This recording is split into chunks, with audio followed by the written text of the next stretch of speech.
और अपनी जिंदगी बदलते थे। लेकिन याद रखो, खुशी हो या यादें, दुनिया जहां आप हजारों ऐप्स इस्तेमाल कर सकते हैं। आज की दुनिया में एक छोटी सी डिवाइस पूरी दुनिया को आपकी जेब में ले आई है।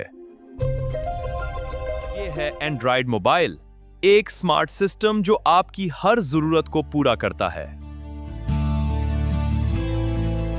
इसके अंदर होता है एक ताकतवर दिमाग जिसे कहते हैं प्रोसेसर, जो हर काम को सेकंड्स में मुकम्मल करता है।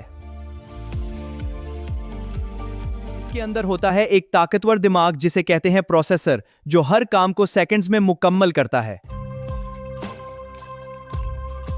रैम आपकी एप्स को तेज रखती है, जबकि स्टोरेज आपकी यादों को महफूज रखता है। एंड्रॉयड ऑपरेटिंग सिस्टम एक ओपन दुनिया जहां आप हजारों ऐप्स इस्तेमाल कर सकते हैं।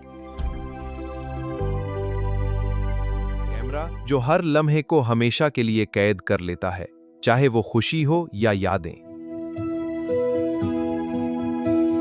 लेकिन याद रखो, मोबाइल का ज्यादा इस्तेमाल नुकसान भी दे सकता है। इसे समझदार इस्तेमाल करो। आराम ने आज हमें सिखाया कि मोबाइल एक ताकत है अगर सही इस्तेमाल किया जाए। दुनिया है, एक एंड्रॉइड और एक आईफोन, लेकिन असल फर्क क्या है? एंड्रॉइड ज्यादा फ्लेक्सिबल है, तुम इसे अपनी मर्जी से कस्टमाइज कर सकते हो। थीम्स, एप्स, हर चीज। कोई आईफोन सिंपल सिट कंट्रोलर और ऑप्टिमाइज होता है। क्या ज्यादा मेगापिक्सल का मतलब बेहतर कैमरा है, या सच कुछ तस्वीर की साइज बताता है?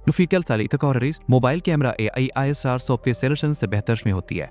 ये सिर्फ एक डिवाइस नहीं, ये एक मुकम्मल दुनिया है। तुम इसे सीख सकते हो, कमा सकते हो और अपनी जिंदगी बदलते हो। लेकिन याद रखो, ताकत सिर्फ इसी के पास होती है, उसे सही इस्तेमाल करे। सिर्फ एक मोबाइल नहीं था, ये एक पूरी दुनिया थी जिसे हमने आज आराम के साथ खोला। याद रखो, मोबाइल तुम्हें मौत दूसरी न्यास भी बन सिखाए, तो ये सिर्फ आगाज है, क्योंकि असल ताकत सीखने वाले के हाथ में होती है।